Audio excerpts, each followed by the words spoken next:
चलिए guys continue करते हैं। ये वाले वीडियो में I'll cover 6-7 कंपनीज, ठीक है। और इसमें से एक चीज आपको मैं बता देता हूं कि ये जो सारे कंपनीज आप देखोगे इनके सारे बड़े बड़े ब्रांड्स है, ठीक है, लेकिन धंधे में ग्रोथ नहीं है। अब अगर आपका बड़ा ब्रांड है, आपका बहुत अच्छा पास्ट है, कोई कंपनी के ऊपर लोगों ने 5-10 किताबें भी लिखा है, none of that shit matters अगर वो कंपनी में ग्रोथ नहीं आ रहा है, ठीक है। मतलब सोचो आपने अगर हिंदुस्तान यूनिलीवर हो, ब्रिटानिया हो, फिर आपका एशियन पेंट्स हो, कोई भी किताब में जितना भी हिस्ट्री ज्योग्राफी लिख ले इनका, ठीक है, ये से कंपनीज में अगर ग्रोथ नहीं आता है तो मार्केट ये स्टॉक्स को नहीं बढ़ाएगा ये बोल के कि भाई मतलब हाँ किताबें लिखा गया है, चलो इसमें पैसा अब बनाते रहो। ऐसा होता नहीं है। वो इन्वेस्टर्स के दिमाग में वो बायस बना के रखा है कि कुछ कंपनीज बाय डिफॉल्ट पैसा बनाते हैं, लेकिन जबकि रियलिटी में ऐसा कुछ नहीं है। सो अभी देखिए, अभी हम लोग थोड़ा सा बात करते हैं पहले अल्कोहल स्पेस में। तो 3 कंपनी का बात करेंगे, यूनाइटेड ब्रीवरीज, यूनाइटेड स्पिरिट्स और यहाँ पे रैडिको खैतान। तीनों में उतना कोई ग्रोथ वगैरह नहीं है, ठीक है। यूनाइटेड स्पिरिट्स का तो वही है, प्रीमियमाइजेशन का खेल। एक्चुअली प्रीमियमाइजेशन का खेल ये पूरे अल्कोहल स्पेस में हो रहा है। मतलब क्या? सो यहाँ पे एक पोर्टफोलियो है जिसको बोलते हैं प्रेस्टीज एंड अबव कैटेगरी, मतलब एक्सपेंसिव दारू। सिंपल सी पॉइंट है, ठीक है। तो एक्सपेंसिव दारू सबको और ज्यादा बेचना है। ये जो सस्ता लोकल कंट्री लिकर होता है उसको घटा रहे हैं। बिकॉज क्या है ना, कंट्री लिकर में मार्जिन कम होता है, इतने वॉल्यूम्स में बेचना पड़ता है, और वो country liquor is more affected with inflation ना, बिकॉज जनरल ऑडियंस उसको मतलब कंज्यूम करेगा। जबकि आप देखोगे कि लाइक बहुत अमीर जो लोग हैं, राइट, उनको इन्फ्लेशन क्या फर्क पड़ता है ना। और वो लेट से फॉर एग्जांपल जब कोई ब्लू लेवल, ब्लैक लेवल जब वो पिएगा उसको थोड़ी फर्क पड़ेगा अगर ब्लू लेवल का बॉटल का दाम अगर 5% या आपका वैट 69 का बॉटल का प्राइस अगर 10% बढ़ गया, तो मतलब यहाँ पे एमआरपी का ही मैं अगर बात करूं तो बेसिकली यही हो रहा है कि पूरा प्रीमियमाइजेशन का ट्रेंड चल रहा है, लेकिन ओवरऑल यहाँ पे उतना सेल्स या वॉल्यूम ग्रोथ नहीं आ रहा है। यूनाइटेड स्पिरिट्स का सेल्स एकदम फ्लैट है। रैडिको खैतान का भी बात करूं तो उनका तो ओवरऑल वॉल्यूम्स डिग्रीव, ठीक है, आई थिंक बाई 2-3% के आसपास। लेकिन इन दोनों में क्या हो रहा है, premium part of the portfolio to the total portfolio is going up, ठीक है। जैसे मैं आपको अगर रैडिको का बता दूं तो रैडिको का बेसिकली अभी the prestige and above category is now 53% of sales, जबकि एक साल पहले इट वाज 47% ऑफ सेल्स, और आई गेस 2-3 साल पहले जाओगे तो वो 30-35% के रेंज में था। तो इसका मतलब क्या, प्रोडक्ट मिक्स यहाँ पे चेंज हो रहा है, लेकिन ओवरऑल लेवल पे उतना ग्रोथ नहीं है, ठीक है। अब बात यहां आता है कि अब देखिए रैडिको खैतान, मतलब कुछ अगर ब्रांड्स बता दूं तो उनका magic moments, 8 PM, royal Ranthambore जो कि एकदम प्रीमियम ब्रांड्स की तरह है, रामपुर, ये सब है उनका। यूनाइटेड स्पिरिट्स का तो आपको पता ही है, मैकडॉवेल्स नंबर 1 का ही वो कंपनी है। फिर उनका सिग्नेचर, फिर आपका रॉयल चैलेंज, ब्लू लेवल, ये सब चीजें उनका है, ठीक है। और यूनाइटेड ब्रीवरीज जो है उनके पास वो किंगफिशर का पोर्टफोलियो है, वो बियर का कंपनी है, ठीक है। तो अभी देखो बात यहां पे आता है कि तीनों कंपनी में उतना कोई ग्रोथ नहीं है। यूनाइटेड ब्रीवरीज में इस बार आई थिंक 12-13% का सेल्स ग्रोथ आता है, लेकिन कभी कभार वही 10% का ग्रोथ, 5% का ग्रोथ। मतलब मैं यूनाइटेड ब्रीवरीज को देखता हूं और मुझे लगता है अरे यार क्या है इसमें, कुछ नहीं है। फिर आप देखोगे सूला तो मैं पहले भी कवर कर चुका हूं और मैं लोगों को ये बार बार बोलता हूं, ठीक है, कि लोग ये सूला में अटका इसीलिए हुआ है बिकॉज दे फील वाइन में बहुत स्कोप है। अरे स्कोप है तो है, लेकिन तुम्हारा जो कंपनी जो वाइन बेचने वाला, उसमें अगर सेल्स ग्रोथ नहीं आएगा तो तुम पैसे नहीं बनाओगे। जितना भी लड़ लो मेरे साथ, कुछ नहीं होने वाला। जैसे HDFC बैंक वाले मेरे पीछे लगता है, मेरे को गाली गलौज करता है कि भाई तू HDFC के खिलाफ कैसे बात किया, लेकिन मेरा पॉइंट है 7% का ग्रोथ है बिजनेस में। कोई निम्स कॉम्प्रेशन हो गया, मतलब उसके बाद मर्जर के बाद कहां से पैसा बनेगा। अब ठीक है, अब मेरे साथ लड़ो, आर्गुमेंट जीतो, लेकिन आपका ही पोर्टफोलियो में पैसा नहीं बनता है, मैं तो बना रहा हूं। So the point I am saying is, ये सब सूला, यूनाइटेड स्पिरिट्स, यूनाइटेड ब्रीवरीज, इसमें कोई ग्रोथ नहीं है। अब यहां पे एक चीज मैं बोल सकता हूं रैडिको खैतान का, ठीक है, इनका सेल्स अब देखोगे 20% से बढ़ा।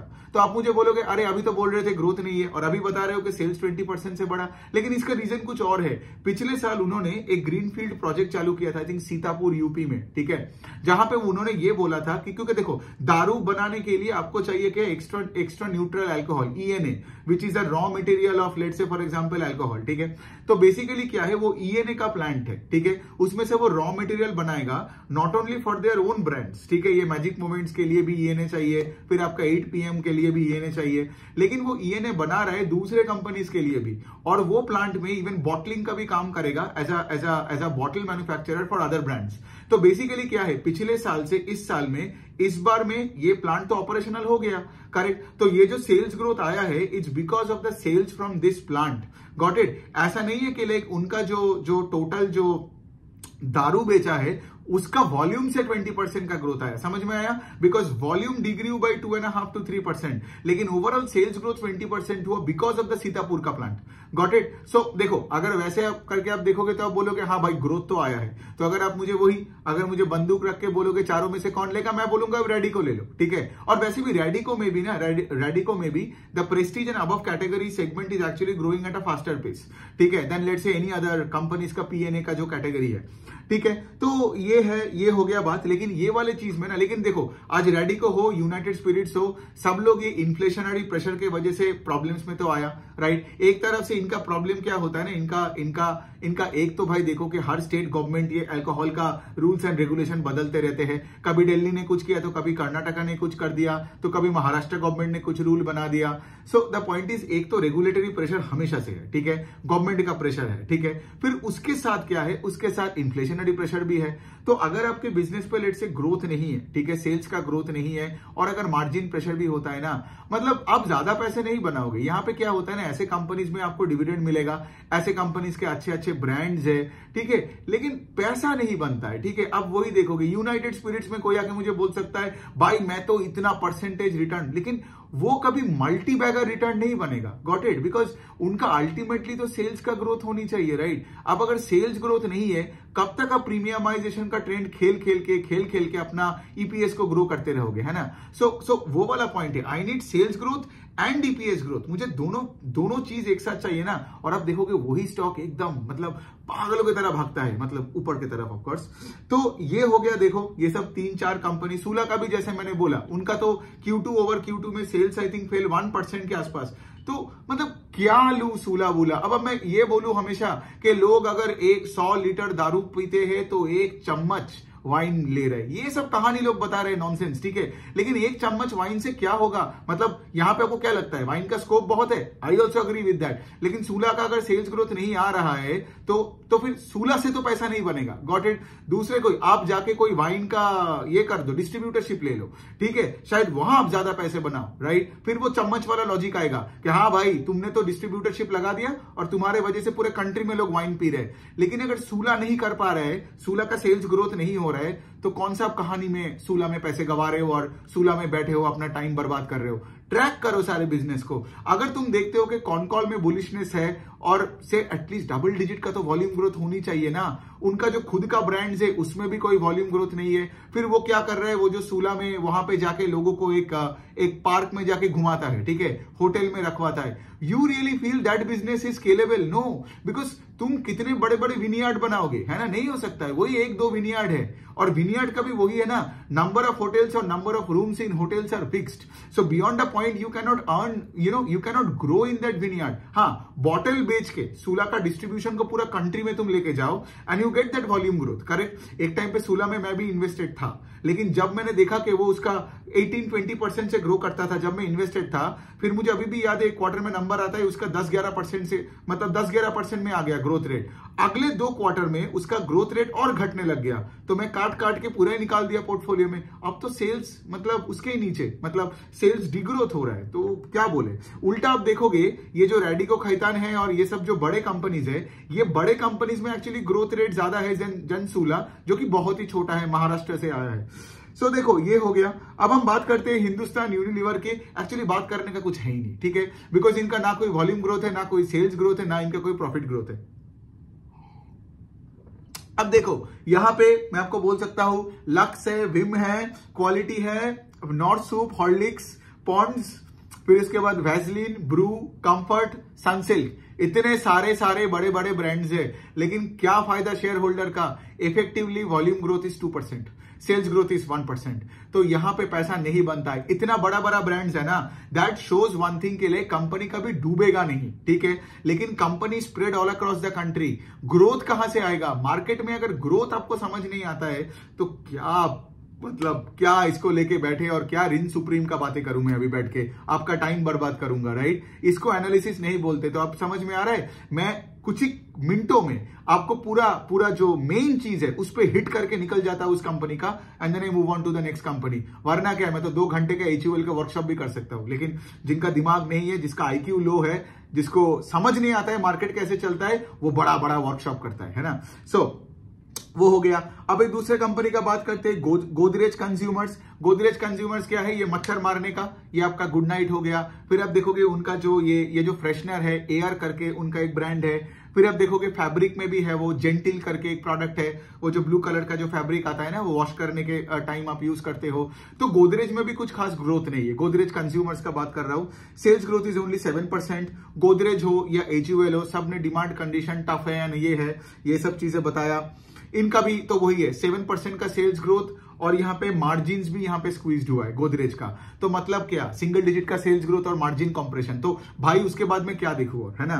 सो बेसिकली यही है। और गोदरेज ने ये भी चीज बताया कि लाइक एक तो इन्फ्लेशनरी प्रेशर है, जहां से raw material prices are going up, plastic का प्राइसेस गोइंग अप, पैकेजिंग का प्राइसेस गोइंग अप, फिर और भी चीजें है ना, ये ऑयल का प्राइसेस गोइंग अप। लेकिन दूसरे साइड में इतना कॉम्पिटिशन है तो तुम अपने प्राइसेस को बढ़ा नहीं पाए, इसीलिए तो मार्जिन कॉम्प्रेशन हुआ, राइट। तो पूरे FMCG स्पेस में यही चल रहा है, ठीक है, specially in the non food segment, ठीक है। तो HUL हो गया, गोदरेज कंज्यूमर्स हो गया। अब एक और बुरे कंपनी का बात करता हूं, जो कि हमेशा ही बुरा है, वो है VIP इंडस्ट्रीज, ठीक है। VIP इंडस्ट्रीज के साथ आप हमेशा सफारी को कंपेयर करके देखना, बिकॉज दोनों लगेज कैटेगरी में है, hard luggage, soft luggage and all that. VIP का अगर मैं ब्रांड्स बोलूं तो ऑफकोर्स VIP खुद ही एक बड़ा ब्रांड है। स्काई बैग है, एरिस्टोक्रैट है, और कार्ल्टन करके एक ब्रांड है जो उनका मतलब सुपर प्रीमियम वाले कैटेगरी में आता है। अब VIP का वही है, इनका सेल्स इज डाउन, ठीक है, YOY लेवल पे सेल्स का कोई ग्रोथ नहीं है, और ये लोग ने फिर से लॉसेस आई थिंक दिखाया, राइट। एक बार चेक करता हूं, हाँ करेक्ट, ये Q2 में they suffered losses in this quarter, then पिछले साल का Q2 में दे शोड प्रॉफिट। तो कोई कंपनी अगर प्रॉफिट से लॉस में आ रहा है और सेल्स का ग्रोथ नहीं है, आप आगे क्या रिसर्च करोगे, मतलब इन द सेंस के लिए क्या आप इसके बाद पैसा डालोगे। कुछ लोग मुझे ये सब सुनने के बाद भी बोलता है मेरे पास VIP है, मैं क्या करूं, मतलब इतना तो दिमाग लगा लो, मतलब इसके बाद मैं क्या बोलूं आपको, आपका गर्दन दबा के मैं बोलूं कि बेचो या खरीदो, मतलब ऐसे नहीं होता है, ठीक है, ऐसे नहीं होता है। बिकॉज द पॉइंट इसके लिए अगर मैं आपको स्पून फीड कर दिया तो आप कुछ नहीं सीखोगे। लेकिन सोचो लॉजिकली, अगर आपका एक धंधा होता जहां पे सेल्स गिर रहा है और आप प्रॉफिट करते थे, अभी आप फिर से लॉस करने लग गया, अरे यार अब उसके बाद आप मुझे क्या बोलोगे, will you B bullish on that stock, right. लेकिन वही है, आपका पैसा है, at the end of the day आप अगर नहीं सोच पाते हो आपके पैसे से, तो प्लीज फिर तब एक म्यूचुअल फंड मैनेजर को दे दो और तब आप बन जाओ एक पैसिव इन्वेस्टर। मतलब आप पढ़ोगे लिखोगे नहीं, कॉन कॉल पढ़ोगे नहीं, और लेकिन आपको आपका स्टॉक भी मैनेज करना है। मतलब आपको क्लास में फर्स्ट बॉय भी बनना है, लेकिन आप किताब भी नहीं खरीदोगे ना, आप कुछ पढ़ाई करोगे,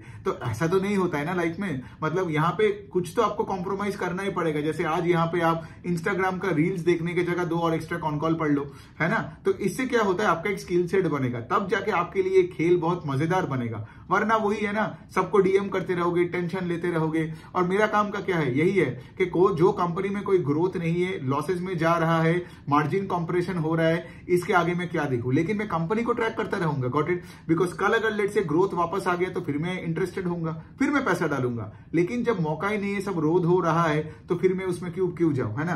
तो ये हो गया VIP इंडस्ट्रीज का। एक कंपनी का और बात करते हैं, जॉनसन कंट्रोल हिताची, AC बेचने वाला। तो इनका Q1 में बहुत अच्छा नंबर आया था because of the heat wave ना। आपने देखा होगा कोई भी AC मैन्युफैक्चरर हो या कोई भी AC बनाने वाला हो, बहुत अच्छा, या कोई भी AC रिटेलर हो, आदित्य विशन एक AC रिटेलर है, 40% से ग्रो किया था। जॉनसन कंट्रोल का तो 50, 60, 70% से ग्रोथ था आई गेस, बिकॉज Q1 में इतना गर्मी था तो लोगों ने पागलों की तरह कूलिंग प्रोडक्ट्स खरीदना चालू कर दिया, ठीक है, और उनका प्रॉफिट्स बहुत हो गया। लेकिन ये कंपनी हिस्टोरिकली अब देखोगे तो कभी प्रॉफिट कभी लॉस, ये आपका वो PVR के तरह बिजनेस मॉडल है, ठीक है। समझ में नहीं आता है कि आगे जाके क्या होने वाला है। एक और कंपनी का बोल सकता हूं, ये जो श्रिम्प वाले बिजनेसेस का कंपनी है, समझ में ही नहीं आता आगे जाके प्रॉफिट होगा या लॉस होगा, ठीक है। तो ऐसे कंपनीज में जब लेट से फॉर एग्जांपल मुझे समझ ही नहीं आता है, तो वहां पे पोजीशन बिल्ड करना बहुत डिफिकल्ट होता है। जैसे जॉनसन कंट्रोल हिताची का, ठीक है, इन्होंने Q1 में तो प्रॉफिट किया था, लेकिन Q2 में बैक टू लॉसेस। इनका मैं आपको बता दूं, इनका, हाँ, तो पिछले साल Q2 में इनका आई थिंक 50 करोड़ 50 करोड़ के आसपास का आई थिंक प्रॉफिट था, लेकिन इस साल का अभी जो Q2 का नंबर आया 40 करोड़ का लॉस दिखा दिया।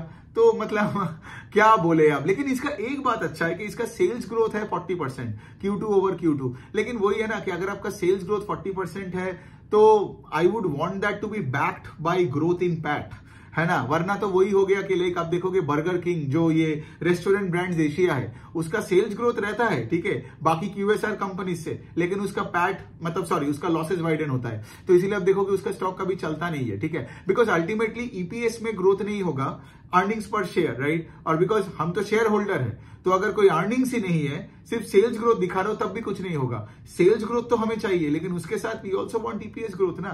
सो वो मिलता नहीं है जॉनसन कंट्रोल इन सब में। एंड वही वाला पॉइंट है, पता ही नहीं है कि आगे जाके क्या होने वाला है, ठीक है। सो बहुत डिफिकल्ट होता है। जैसे PVR का जो बात, PVR का मतलब नहीं बात करना है इस वीडियो में, but having said that PVR भी इस बार लॉसेस दिखाया। क्यों? बिकॉज अच्छे बॉलीवुड मूवीज, हिट मूवीज नहीं आया। मतलब क्या, मैं PVR में पैसा डालू या ना डालू डिपेंड करेगा कि शाहरुख खान का मूवी कब आएगा, डिपेंड करेगा आमिर खान का मूवी कब आएगा। और वो भी मूवी अगर हिट नहीं होता है तो लोग तो 1-2 दिन में इंस्टाग्राम में और फेसबुक में आके तो गाली गलौज कर देता है, और अगले दिन से वो मूवी में हॉल खाली, राइट। तो लोग मूवी नहीं देखेगा तो टिकटिंग रेवेन्यू कहां से आएगा इनका, और मूवी हॉल में लोग जाएगा नहीं तो पॉपकॉर्न भी कैसे खाएगा, तो फूड ऑन बेवरेज भी गया, राइट। तो मेरा पॉइंट है कि ऐसे बिजनेस में कोई टर्न अराउंड का कॉन्सेप्ट नहीं होता है, ये कभी लॉस ये कभी प्रॉफिट, कभी लॉस कभी प्रॉफिट, यही चलता है।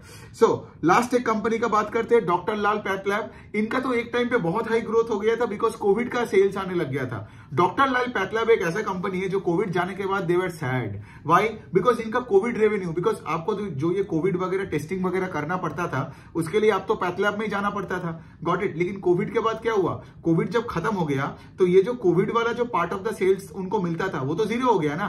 तो फिर क्या हुआ, फिर अगेन प्री कोविड लेवल का सेल्स नंबर से when you are comparing it to the covid वाला sales there was a degrowth in sales. इसलिए अब देखोगे डॉक्टर लाल का स्टॉक एकदम आधा हो गया था उस टाइम पे। अब आप बोलोगे कि आगे क्या होगा, बिकॉज अभी तो कोविड रेवेन्यू के साथ हम कंपेयर नहीं कर रहे हैं, अभी हम नॉन कोविड रेवेन्यू का बेस FY24 के ऊपर कंपेयर कर रहे हैं। तो इसीलिए आप देखोगे बिजनेस का जो असली रंग है वो दिख रहा है, 10-12% से इनका ग्रोथ है, ठीक है। इन्होंने पिछले आई थिंक 1-1.5 साल पहले सबर्बन डायग्नोस्टिक करके एक मुंबई में डायग्नोस्टिक कंपनी को एक्वायर किया था, क्योंकि उनको वेस्ट में जाना था। डॉक्टर लाल का ज्यादा प्रेजेंस नॉर्थ और ईस्टर्न मार्केट में है, ठीक है, लेकिन सबर्बन को लेने के बाद अभी वो वेस्ट और साउथ में भी जाने का कोशिश कर रहा है। और सिंस इनका क्या है ना, मैं आपको एक चीज बता सकता हूं, कुछ सेक्टर में ना, कुछ सेक्टर में ये अनऑर्गेनाइज टू ऑर्गेनाइज का प्ले नहीं हो रहा है। जैसे ज्वेलरी में हुआ, ठीक है, हुआ मतलब अभी भी हो रहा है, ठीक है, लेकिन डायग्नोस्टिक्स में ना I don't see that you know that change. Because अगर चेंज होता तो diagnostics company would have grown at a much faster pace, है ना, लेकिन उनका वैसे ग्रोथ है नहीं। और वैसे भी अगर आप लॉजिकली देखोगे कि अगर मुझे कहीं पे कुछ सैम्पलिंग वैम्पलिंग लेना है तो I would look for a good local diagnostic company. I wouldn't want to like take a cab and go 10 kilometres तो जस्ट बिकॉज वो डॉक्टर लाल है, राइट। तो मैं तो वही करता। बट हैविंग सेड दैट वही 10-12% का ग्रोथ है इनका, मतलब ज्यादा कुछ बोलने लायक है नहीं। तो ये लोग क्या कर रहे हैं, अभी प्रोडक्ट्स को एक साथ मतलब बंडल करके बेच रहे हैं, मतलब 8, 10, 15 टेस्ट करके एक साथ बेच रहे हैं। उसका नाम मैं बता रहा हूं आपको, उसका कुछ स्वस्थ फिट करके है, ठीक है। तो स्वस्थ फिट अभी क्या है, 25% ऑफ सेल्स है। You know how do you connect Swasth Fit, it's like the prestige and above category, ठीक है, जो मैंने अल्कोहल कंपनीज के बारे में बताया। सो मतलब क्या है, Swasth fit is basically like बहुत सारे टेस्ट एक पैकेज में आता है ताकि कस्टमर को क्या होगा, बेनिफिट ज्यादा मिलता है, करेक्ट। और यहाँ पे कंपनी का मार्जिन भी ज्यादा होता है। लेकिन वही वाला पॉइंट है, स्वस्थ फिट इज 24% ऑफ sales today, last year it was around 20%। So इसका क्या मतलब, प्रोडक्ट मिक्स तो चेंज हो रहा है, लेकिन having said that product mix change हो सकता है, लेकिन अगर आपका सेल्स ग्रोथ नहीं है, सिर्फ 9-10% का है, तो मतलब ज्यादा कुछ फायदे का है नहीं। तो ये वाला वीडियो बहुत ही डिप्रेसिंग था। जो भी कंपनी आप देखोगे उनका आइदर वॉल्यूम का डिग्रोथ है या नो ग्रोथ है, और अगर ग्रोथ हुआ भी तब भी सिंगल डिजिट का है। लॉस मेकिंग कंपनीज है, जैसे VIP लॉस में है, फिर आपका जॉनसन कंट्रोल हिताची लॉस में है, ठीक है। अब VIP और जॉनसन में बेटर कौन है, अगेन अब आप मुझे बंदूक लेके दोगे, मैं बोलूंगा जॉनसन, क्योंकि बॉटम लाइन में लॉस है लेकिन सेल्स तो 40% से ग्रो किया। VIP में तो ना सेल्स का ग्रोथ है और नीचे के लाइन में भी कुछ नहीं है, खाली है। सो बेसिकली यही है, ये सारे कंपनीज आप देख रहे हो कि राइट। अभी से मैं क्या करूंगा, ऐसे कर करके नॉन फाइनेंशियल्स, बिकॉज फाइनेंशियल्स में बहुत कंपनीज हो गया, अभी भी बहुत बचा है एक्चुअली। जैसे फॉर एग्जांपल कुछ ब्रोकिंग कंपनीज बचा है, बंधन बैंक, वो सब मुझे कवर करनी है, तो वो मैं करता रहूंगा। फाइनेंशियल्स का अलग से करूंगा, लेकिन अभी से आप देखोगे आज से for the next 3-4 days non financial companies में मेरा फोकस ज्यादा रहेगा। ओके चलो, टेक केयर। अगला वीडियो बनाने का टाइम आ गया, बिकॉज अभी भी बहुत सारे कंपनीज को अभी भी ट्रैक करनी है। Thank you.